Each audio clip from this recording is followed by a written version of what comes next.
आज के सेशन में ढेर सारी स्लाइड्स हैं जो ये सिद्ध करेंगी कि किस तरह से अमेरिकी वर्चस्व अब खत्म होता जा रहा है और कौन कौन उसके सामने आकर के खड़ा हो गया है। यानी कि कितने सारे लोग जो हैं वो उसके आंखों में आंखें डालकर कह रहे हैं कि जाइए, हम आपको बड़ा नहीं मानते। तो आज का सेशन बहुत खास होने वाला है। जल्दी से सभी साथी से शेयर कर दें और जानना शुरू करें। इस कहानी को शुरू करने से पहले केवल मैं आपसे इतना सा कहूंगा, आपदा में अवसर तलाशना ये बुद्धिमानी होती है और शायद किसी कहने वाले ने इसे अमेरिका से ही सीखा होगा। साथियों, कहते हैं कि जब फर्स्ट वर्ल्ड वॉर हुआ और सेकेंड वर्ल्ड वॉर हुआ, उस दौरान जब यूरोपियन कंट्रीज आपस में लड़ झगड़ रहे थे, उस समय अमेरिका उन्हें अवसर तलाश करके असलहा, उन्हें दवा, उन्हें जरूरी सामान और उन्हें पैसा पकड़ा रहा था। इतना बड़ा देनदार बन गया कि जो युद्ध जीतने वाले देश थे वो अपने जीतने के बाद भी कर्जे से अमेरिका का कर्ज चुका रहे थे। यानी कि युद्ध करते समय जिसने दोनों हाथों में तलवार पकड़ाई वो पैसे वाला बन गया था। लड़ रहे थे दो देश, लड़ रहे थे दो धड़े, जो ये सोच रहे थे कि हम में से कोई बड़ा बनेगा, लेकिन बन बड़ा वो गया जो लड़ने के लिए असलाह दे रहा था या फिर उनको पैसा पकड़ा रहा था।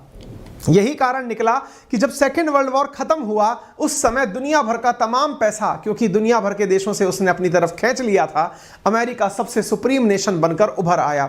वर्तमान परिस्थितियों की अगर मैं बात करूं तो इस पर मैंने एक सेशन किया था, अगर आपको कभी मौका मिले तो देख लीजिएगा।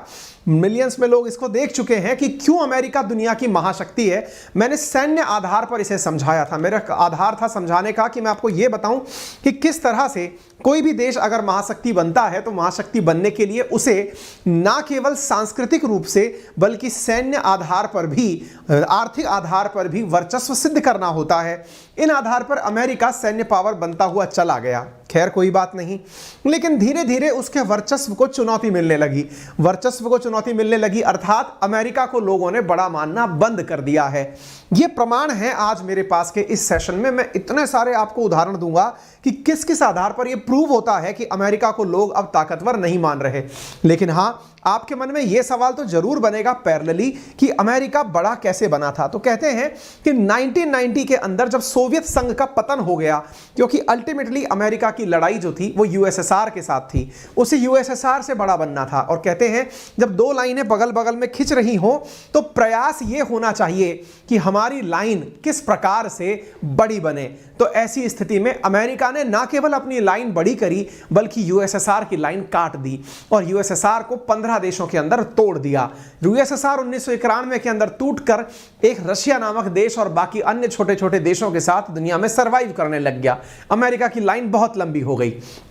अमेरिका अपने वर्चस्व को लेकर के दुनिया में अपनी सफलता का डंका पिटवाने लगा। अभी इस घटना को मात्र 30 साल ही बीते थे कि दुनिया इसकी आंखों में आंखें डाल करके खड़ी होना शुरू हो गई है। या यूं कह दीजिए कि बहुत सारे देश अब यह करने लगे हैं कि सोवियत संघ को एक तरह से याद कर रहे हैं अमेरिकी वर्चस्व को चुनौती देते हुए। तो आज के सेशन में मैं आपके साथ में इस विषय पर चर्चा करने वाला हूं। लेकिन आपको जानना है कि अमेरिका कितना प्रभावशाली था, तो मैं आपको एक किताब शुरुआत में रिकमेंड कर देता हूं, फिर मैं यह बताऊंगा किस प्रकार से अमेरिकी वर्चस्व कम होता चला गया। देखिए, शुरुआत है साथियों हाल ही के घटनाक्रम से। इसे रिलेट करते हुए हम पूरे की पूरे घटनाक्रम पर चलते चलेंगे। एक बार के लिए फिलहाल की घटना पर जोर धरिए। 24 तारीख, वो तारीख जिसने कि अमेरिका के वर्चस्व को खुली चुनौती दी। वो तारीख जिस दिन रशिया ने यूक्रेन के ऊपर चढ़ाई कर दी। अगले ही दिन अमेरिका बाहर आता है और कहता है कि यदि किसी ने भी पुतिन की सहायता करने की कोशिश की तो उसे घातक परिणाम भुगतने होंगे। अब तारीखों के हिसाब से आप चलते रहिए। 25 फरवरी को यानी यूक्रेन के युद्ध के अगले ही दिन पुतिन ने दुनिया भर को धमका दिया। बाइडेन ने सभी को धमका दिया कि पुतिन का कोई भी साथ नहीं देगा। लेकिन यह प्रमाण है इस बात का कि अमेरिका से कितने लोग डरे और कितने नहीं डरे। साथियों, इन्होंने मल्टीपल टाइम यूएन के अंदर वोटिंग कराई। यूएन के अंदर 193 देश हैं, उनमें से 141 देश अमेरिका के द्वारा लाए गए प्रस्ताव के पहली बार जब प्रस्ताव आया तो उसके समर्थन में थे। 2 मार्च की घटना है, लेकिन उसी समय पर 34 लोग इस वोटिंग से एब्सटेन कर गए कि हम वोटिंग में पार्टिसिपेट नहीं कर रहे। 5 इसके अगेंस्ट चले गए, अर्थात अमेरिका का कहा नहीं माना, अमेरिका की मॉनिटरशिप नहीं मानी। शुरुआत इसी दिन से हो चुकी थी अमेरिकी वर्चस्व को चुनौती देने की। समय बीतता गया, तारीखें बदलती गई, तारीख आना शुरू हुई साथियों 7 अप्रैल। 1 महीना बीता।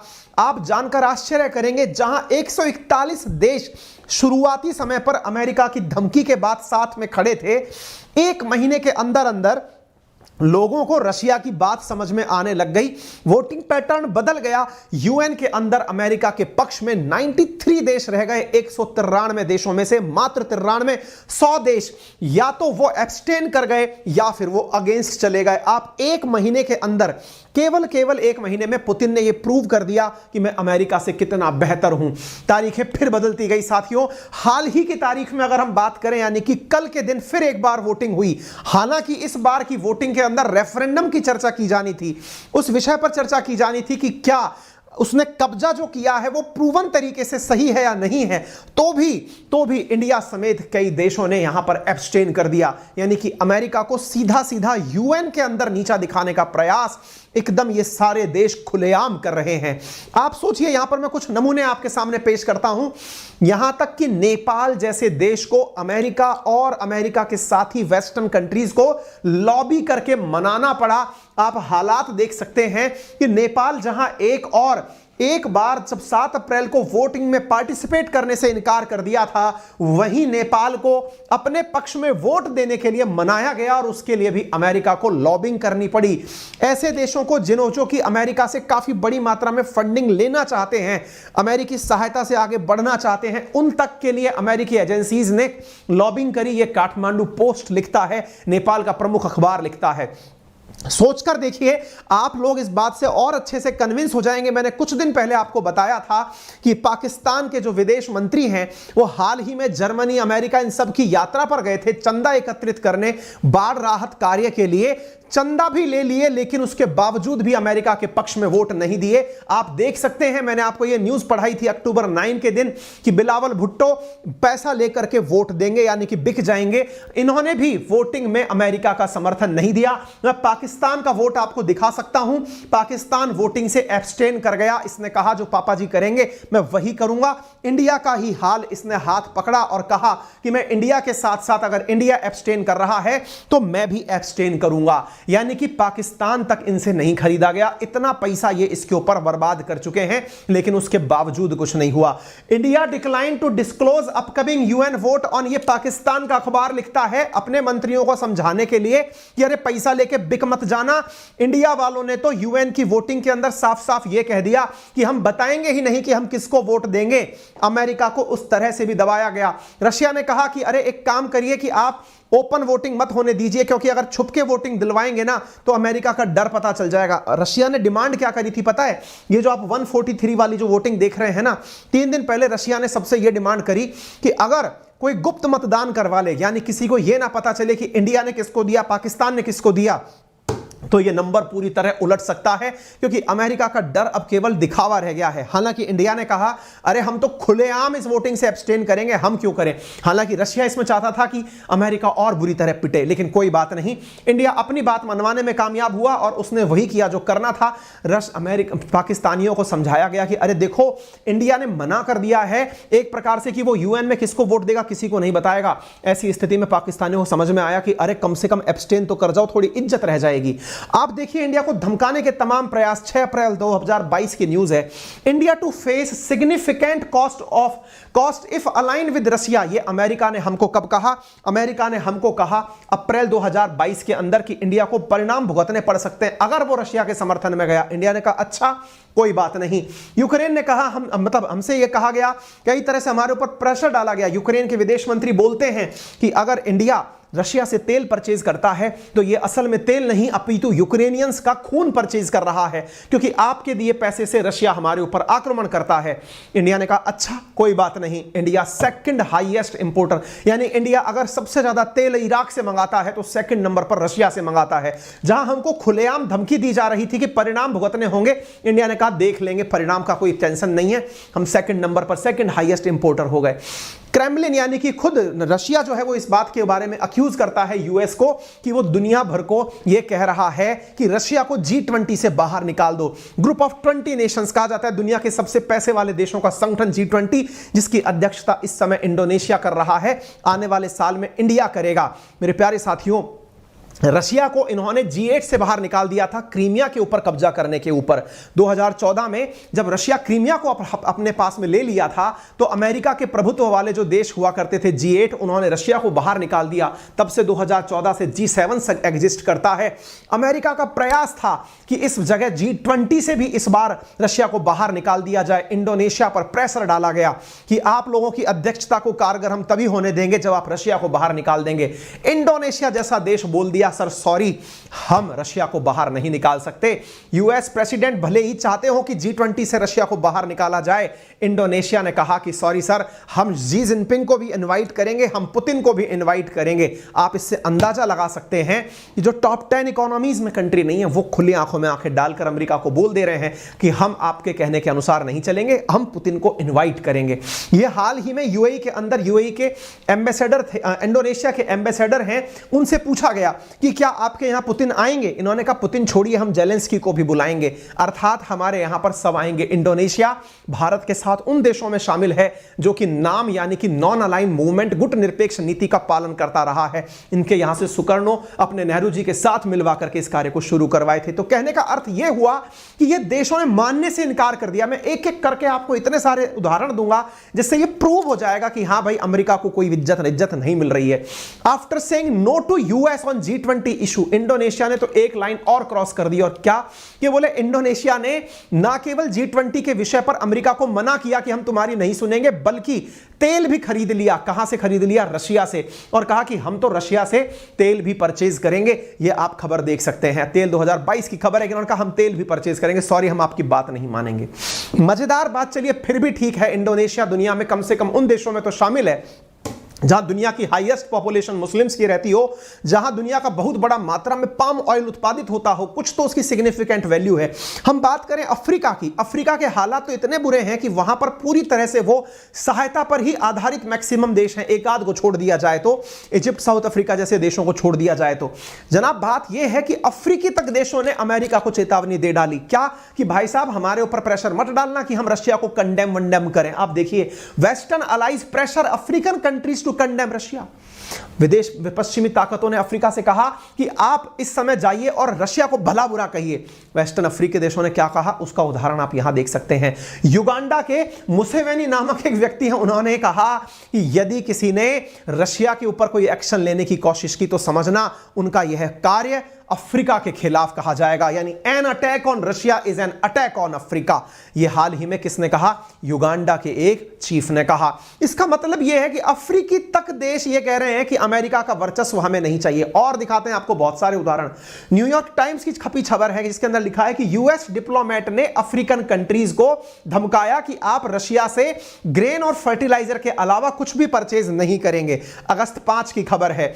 US seek to counter China Russia in Africa but leader there cherry of a great game replay in the continent. बहुत सारे लोगों ने कहा, इवन साउथ अफ्रीका जैसा देश जो कि इनका प्रमुख हुआ करता था सेरिल रामफोसा के नेतृत्व में, उन्होंने कहा कि अगर अमेरिका हमारे खिलाफ कोई बिल लाने का प्रयास करता है तो यह हमारे समर्थन में नहीं माना जाएगा और इसके बहुत भीषण परिणाम अमेरिका को उठाने पड़ेंगे, हम बगावत पे आ जाएंगे। यूएस वार्न सूडान कि आप अपने यहां पर रशिया के मिलिट्री बेसिस मत ऑपरेट होने दीजिए। सूडान ने कहा कोई नहीं, हम तो करेंगे जो हमें करना है। इससे अंदाजा लगाकर देखिए कि इतनी सारी स्थितियों में अफ्रीका जैसा कॉन्टिनेंट जो कि विदेशी सहायता पर बहुत ज्यादा निर्भर है, वो तक अफ्रीका का रशिया का प्रति अपना जो वफादारी है वो नहीं बदल रहा है। दुनिया में फिर से ध्रुवीकरण हो रहा है। जिस समय यूएसएसआर की जो इज्जत हुआ करती थी वो रशिया लेकर वापस आ रहा है। चाहे लाए या ना लाए, दुनिया के और देश अपने आप को मल्टीपोलर तरीके से आगे निकाल कर ला रहे हैं। और उदाहरण देता हूं मैं। साथियों कहते हैं कि जब अमेरिका ने जापान के ऊपर बम फोड़ा तो बम फोड़ करके जापान से कहा, देखा हमने तुम्हें कितना बुरी तरह मारा। जापान ने कहा जी जनाब देख लिया। तो अब सुनो, अब तुम अपने यहां पर सेना नहीं रखोगे, तुम्हारी सुरक्षा की गारंटी मैं लूंगा। आपको पता है क्या हुआ है? जापान ने अब तक अपनी फोर्सेस को डेवलप नहीं किया, बहुत ही नॉमिनल टाइप की फोर्सेस उसने अपने पास रखी, लेकिन अमेरिकी वर्चस्व को चुनौती मिलता देख जापान ने खुद डिसाइड किया है कि मैं अपनी फोर्सेस फिर से डेवलप करूंगा, क्योंकि अमेरिकी प्रभुत्व जो है उसको कोई भी आकर चैलेंज कर जा रहा है। बगल में बैठा नॉर्थ अब जो कोरिया है वो जापान के ऊपर से अपनी मिसाइल उड़ा दे रहा है। इस स्थिति में जापान ने कहा कि भाई मैं अपनी डिफेंस कैपेबिलिटीज बढ़ाऊंगा, क्योंकि अल्टीमेटली आपके साथ में मुझे कोई फायदा नहीं हो रहा है। और भी मैं उदाहरण देता हूं साथियों, रूस के ऊपर दुनिया भर के देशों ने तरह तरह के प्रतिबंध लगाए। जर्मनी देखिए, ब्रिटेन देखिए, जापान देखिए, ऑस्ट्रेलिया देखिए, यूक्रेन देखिए, यूरोपियन यूनियन देखिए, सबने अपने अपने लोगों पर प्रतिबंध लगाए। लेकिन परिणाम पता है क्या निकला? परिणाम यह निकला कि डॉलर के भाव जो है वो मार्केट में बुरी तरह पिटने शुरू हो गए। डॉलर जो है वो ग्लोबल करेंसी तो था, लेकिन उसका विकल्प लोगों ने तलाशना शुरू कर दिया। उदाहरण देता हूं, अमेरिका ने युद्ध शुरू होते ही कहा कि आप रशिया को स्विफ्ट तकनीक से बाहर निकाल दो। स्विफ्ट से बाहर निकालने का अर्थ था वो तकनीक जिसके माध्यम से दुनिया भर की बैंक आपस में एक दूसरे से ट्रांजैक्शन करती हैं। कुछ भी असर नहीं पड़ा। रशिया ने अपना ही एक सिस्टम डेवलप कर लिया था। इतना ही नहीं, स्विफ्ट के एवज में रूस ने अपने SPFS तकनीक के माध्यम से पेमेंट करना शुरू कर दिया और तैयारी में दुनिया इतना आगे निकल गई कि अमेरिका के डॉलर को ही अपनाने से इनकार करना शुरू कर दिया। प्रक्रिया शुरू हो गई डी डॉलराइजेशन की, यानी कि अमेरिका वालों, तुम्हारा डॉलर अगर सिक्का तुम्हारा चलता है तो अब हम इस सिक्के को ही स्वीकार करना बंद करते हैं।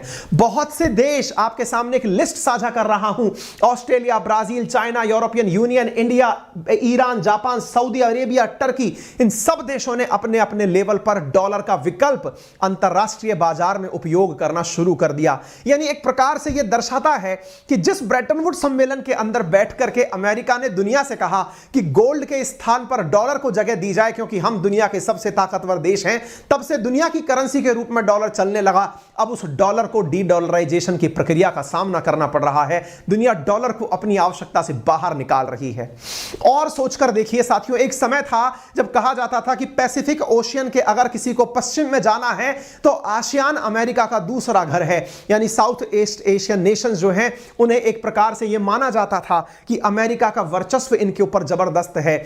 जैसे ही अमेरिका ने दुनिया भर पर प्रतिबंध लगाने की कोशिश करी, आसियान देशों ने आपस में बातें करना शुरू किया कि भाई साहब कुछ भरोसा नहीं है, कब डॉलर मार्केट से दूर हो जाए, चलिए अपन डोमेस्टिक करेंसी के अंदर व्यापार करते हैं। साथियों, लोगों ने, यानी आसियान कंट्रीज तक ने, आप जुलाई 13, 2022 की खबर देख रहे हैं, उन्होंने कहा हम अपने लेवल पर व्यापार करेंगे। आप खबर देख सकते हैं, central bank accelerated shift from dollar to gold worldwide. दुनिया भर की बैंकों ने कहा कि जो 1944 के ब्रेटन वुड्स सम्मेलन में कहा गया था कि डॉलर को हटा करके, गोल्ड को हटाकर डॉलर यूज करो, बोले एक काम करो, इनका कोई भरोसा नहीं है, लोग कब डॉलर को यूज करना बंद करें, चलिए वापस गोल्ड पर चलते हैं। यही कारण है कि इंडिया को भी गोल्ड क्राइसिस का सामना करना पड़ा। रिसेंटली UAE से हमने 2 लाख किलो गोल्ड मंगाने की बात की है, क्योंकि हमारे यहां पर भी क्योंकि गोल्ड की आवश्यकता फील होने लगी। और तो और साथियों, खुद अमेरिकियों का विश्वास इनके ऊपर से उठने लग गया। किनके ऊपर से? बाइडेन के ऊपर से। ना केवल बाइडेन बल्कि ट्रंप के ऊपर से भी, क्योंकि ट्रंप को हटाकर बाइडेन को लाए थे। बाइडेन और ट्रंप दोनों ही एक ही सिक्के के 2 पहलू निकलकर सामने आ गए। यूक्रेन की जंग ने यह साबित कर दिया कि आधा विश्व नाटो के साथ नहीं है। नॉर्थ अटलांटिक ट्रीटी ऑर्गेनाइजेशन, जिसकी वजह से यह माना जाता था कि अमेरिका के साथ जो 30 देश हैं, अमेरिका समेत जो 30 देश हैं, वो किसी को भी धमकाने में कामयाब होंगे, दुनिया आधी उनके विपरीत दिशा में चलना शुरू हो गई। आप देखें कि जिन बाइडेन को अमेरिका ने राष्ट्रपति के रूप में 2020 में चुना, उनके यहां पर मध्यावधि चुनाव होने वाले हैं, जिसको 2024 का एक तरह से प्री बोर्ड माना जा रहा है। उस क्षेत्र के अंदर बहुत से अमेरिकियों ने यह तक कह दिया कि हमें बाइडेन में इंटरेस्ट नहीं है। लोग बाइडेन और ट्रंप दोनों के खिलाफ खड़े हैं, युवा जोश की ताकत देखना चाहते हैं जो अमेरिका का वर्चस्व वापस लेकर आए। अमेरिका खुद अपनी नीतियों से इतना परेशान हो गया, जो अमेरिका ट्रंप के समय पर कम से कम एक स्टैंड लेने तक तो कामयाब हो गया था, वो सीरिया के अंदर आईसिस को बैलेंस नहीं कर पाया और लंबे समय से जो पाकिस्तान को सहाय हाशिए पे खड़ा कर रखा था, उस तक को वैसा इसलिए दे दिया ताकि पाकिस्तान को चीन के समक्ष खड़ा किया जा सके, क्योंकि चीन पाकिस्तान से बड़ी मात्रा में धन लेकर के अमेरिका के लिए चुनौती बनता जा रहा था। अब पाकिस्तान को फिर से इसलिए फुसलाया जा रहा है कि उसे चीन का सामने खड़ा किया जा सके। आप सोच सकते हैं, इतना ही नहीं, इस यूक्रेन वॉर ने था यूक्रेन वॉर, लेकिन इसने यूएस की जितनी फजीहत करवाई है, इसका अंदाजा आप इस बात से लगा सकते हैं कि गल्फ कंट्रीज समेत जो ओपेक यानी कि organisation of petroleum exporting countries जो हैं, उन्होंने खुद से यह मान लिया कि अमेरिका की बात हम नहीं मानेंगे। जहां खुद अमेरिका ओपेक नेशन से कहने आया ओपेक प्लस कंट्रीज से कहने आया कि आप ऑयल प्रोडक्शन को बढ़ा दीजिए, उन देशों ने उनकी ट्रंप की इसकी बाइडेन की बात को पलटते हुए कहा सॉरी सर, हम 2 मिलियन बैरल प्रति दिवस के हिसाब से प्रोडक्शन को कम करेंगे ताकि तेल दुनिया को महंगा मिले, और जब महंगा मिलेगा तो लोग रशिया से तेल खरीदने के लिए मजबूर होंगे, क्योंकि रशिया के ऊपर यूरोपियन यूनियन ने प्राइस कैप लगा दिया था। प्राइस कैप से ये देश डर गए कि कल को ऐसा ना हो कि हमारे ऊपर ये लोग प्राइस कैप लगा दें। इनको अभी माकूल जवाब देने का समय है। आप देख सकते हैं पर्शियन गल्फ कंट्रीज इसके खिलाफ निकल गए। हालात ये हो गए साथियों कि जिस 2020 के अंदर यूएस और सऊदी के अरेबिया के जो ट्रंप के समय पर सऊदी के जो रिश्ते बहुत अच्छे हुआ करते थे, बाइडेन के समय में वो रिश्ते खराब होने लग गए।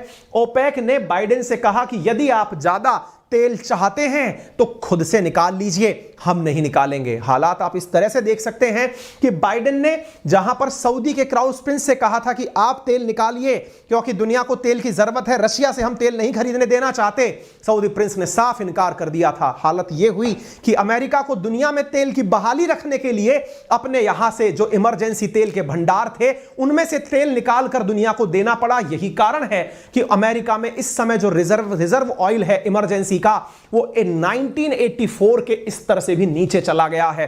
स्थिति यह है कि सऊदी अरेबिया को आज 13 तारीख है, 12 तारीख की खबर आप देख रहे हैं, जिसमें सऊदी अरेबिया को अमेरिका धमकाता हुआ पाया गया है, कहता हुआ पाया गया है कि तुम्हें घातक परिणाम भुगतने होंगे सऊदी वालों, क्योंकि तुमने मेरे कहने पर तेल की उपलब्धता तो बढ़ाई नहीं, रही सही तुमने कटौतियां और कर दी हैं। यानी कि यह साफ दर्शाता है कि लोगों को इसका डर खत्म हो रहा है कि जाइए हम आपको नहीं मानते। एक बहुत ही इंटरेस्टिंग हम आपके सामने फुटेज शेयर कर रहे हैं, संभव है कि उस पर हमें कॉपीराइट मिल जाए स्टैटिका का, फिर भी मैं आपके साथ रिस्क लेकर के शेयर कर रहा हूं। एक बहुत ही शानदार वीडियो चलेगा, उसे आप केवल इस तरह से देखना कि कैसे अमेरिका का वर्चस्व कम होता चला गया, चाइना कैसे मैन्युफैक्चरिंग में ऊपर चलता चला गया, इंडिया भी धीरे धीरे मैन्युफैक्चरिंग सुपर पावर में कैसे आता चला गया। आइए जरा ध्यान देखिएगा, यह समय की घड़ी है 1990 से आगे चलती जा रही है। मैन्युफैक्चरिंग सुपर पावर के अंदर यह फिगर धीरे धीरे चेंज हो रहा है। मैं कह रहा हूं कि ये मैंने नहीं बनाया है, नेट से उठाया है, स्टैटिका से उठाया है।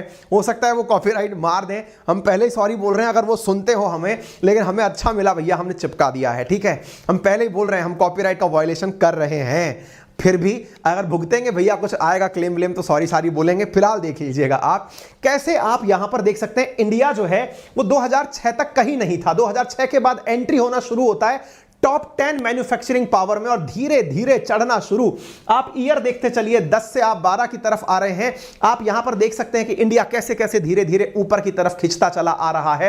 दुनिया की टॉप 5 इकोनॉमी आ गया और यूएस को पटकनी देकर के चाइना ऊपर चला गया। यह दर्शाता है कि मैन्युफैक्चरिंग का जो वो है सुपर पावर है वो यूएस नहीं, अब चाइना निकल चुका है। साथियों आप यहां पर देखें दुनिया के अंदर तो स्थिति यह है कि अमेरिका की जो स्थिति 2008 तक थी वो आज नहीं है। 2024 तक अनुमान लगाया जाता है कि बिगेस्ट इकोनॉमी में चाइना का नाम होगा, लेकिन थर्ड बिगेस्ट इकोनॉमी इंडिया होगी जो कभी 8वें पायदान पर हुआ करती थी। 24 का यह स्टैटिका का आंकड़ा हम आपके साथ साझा कर रहे हैं। आप इससे अंदाजा लगा सकते हैं कि यूएस की आर्थिक वर्चस्व भी कम हो रहा है। इससे परेशान होकर के अमेरिका जो कर रहा है चाइना के साथ वो जग जाहिर है। अरे और छोड़िए, हम अफगानिस्तान का मुद्दा आपके सामने रखते हैं।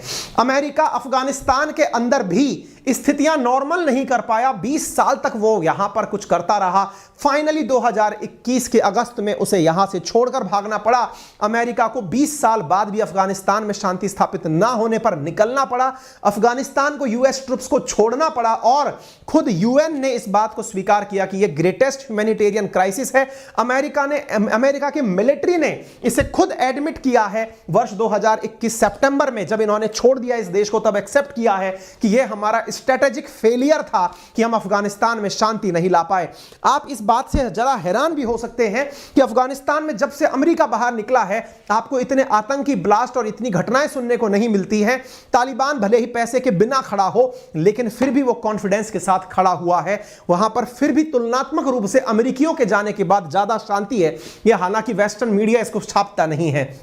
साथियों, आपको जानकर आश्चर्य होगा, अमेरिका ने अफगानिस्तान में शांति के नाम पर जो पैसा बहाया था वो 2.313 ट्रिलियन डॉलर था। यानी कि ये इतना पैसा था जितना कभी हमारी आज से 5-7 साल पहले इकोनॉमी का साइज हुआ करता था। आप इस बात से अंदाजा लगा सकते हैं। यानी यूनाइटेड स्टेट्स ने यहां पर भर भर के पैसा इन्वेस्ट किया, लेकिन कोई चीज उनके हाथ में नहीं निकली। फिलहाल तो स्थितियां ये हैं कि अमेरिका को पछाड़कर चाइना दुनिया की सुपर पावर बन चला है, जिसे अमेरिका बर्दाश्त नहीं कर पा रहा है। इसी वजह से वो चाइना के साथ अब आए दिनों, क्योंकि मैंने आपसे क्या कहा था, जब यूएसएसआर के सामने नहीं लड़ पाया था तब इसने यूएसएसआर की लाइन छोटी करने की कोशिश की थी। इस समय ये चाइना की लाइन छोटी करने की कोशिश कर रहा है। यही कारण है कि ताइवान को भटका रहा है, और यही कारण है कि यूएस ने ताइवान को $1.1 बिलियन पैसा देने की बात की है, आर्म्स देने की बात की है। कारण क्योंकि एक दूसरे को भिड़ाएगा नहीं तो खुद आगे कैसे आएगा, दूसरे की लाइन छोटा नहीं करेगा तो खुद बड़ा कैसे बनेगा। अमेरिका केवल तभी जीत सकता है जब चाइना इस रीजन में फेल हो। यह बहुत से न्यूज़पेपर्स का कहना है कि अमेरिका को अगर वाकई में बड़ा बनना है तो चाइना को फेल होना पड़ेगा। मोस्ट अमेरिकन इस समय नहीं चाहते कि बाइडेन वापस से चुनाव में उतरे और ट्रंप वापस से चुनाव में उतरे। यह लोगों का मानना है 2024 के लिए कि नहीं, हम इन अमेरिकियों को नहीं राष्ट्रपति के रूप में देखना चाहते, क्योंकि इनकी स्थितियों में हारा की हमारी इज्जत खराब हुई है। आप यहां देख सकते हैं कि इनकी राजनीति इतने निचले स्तर पर चली गई कि इन्हें इंडिया के साथ जो रिश्ते हैं वो दर्शाने के लिए यह दिखाना पड़ रहा है कि हम किस तरह से लोगों के साथ में डिस्क्रिमिनेशन नहीं करते, हम इंडिया के साथ बड़ा व्यवहार अच्छा रखते हैं। ये वही लोग हैं जो एक समय इंडिया को भला बुरा कहा करते थे।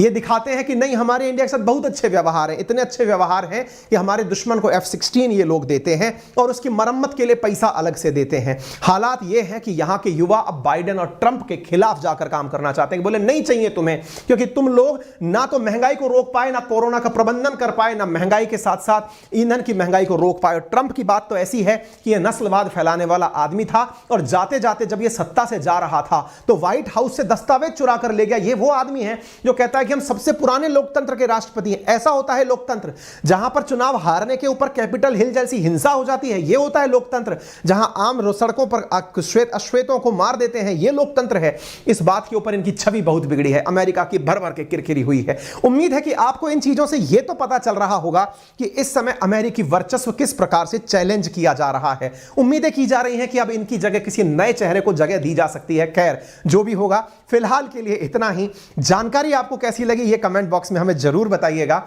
आप सबका प्यार, आप सबके द्वारा दी गई सराहना हमें बहुत ज्यादा लेवल पर मोटिवेट करती है। इसके लिए हम आपका तहे दिल से धन्यवाद ज्ञापित करते हैं, क्योंकि अल्टीमेटली आपका ही ये प्यार है जो हमारी टीम को इतनी जबरदस्त रिसर्च करने के लिए मोटिवेट करती है, मुझे इतनी ऊर्जा के साथ आपके सामने आने के लिए हिम्मत देती है। आपने इस प्यार को यूं ही बनाए रखें। सेशन पसंद आया हो तो इसे लाइक करना बिल्कुल ना भूलें। अपना और अपने जानने वालों से इस चैनल को सब्सक्राइब करवाएं, ताकि हमारा मोटिवेशन आप तक बहुत अच्छा कंटेंट लाने का यूं ही बना रहे। अपना अंकित इंस्पायर्स इंडिया को प्यार देने के लिए तहे दिल से धन्यवाद। चैनल को सब्सक्राइब करना ना भूलें, बहुत सारे दोस्तों के साथ इसे शेयर करें, और जाते जाते अभी 22,000-23,000 साथी मेरे लाइव हैं और मात्र 5.6 हजार लाइक हैं। ऐसा कैसे चलेगा? आप कम से कम इस सेशन के एंड में अपना थम्स अप दबा करके हमें उत्साहित तो कर ही जाइए। धन्यवाद।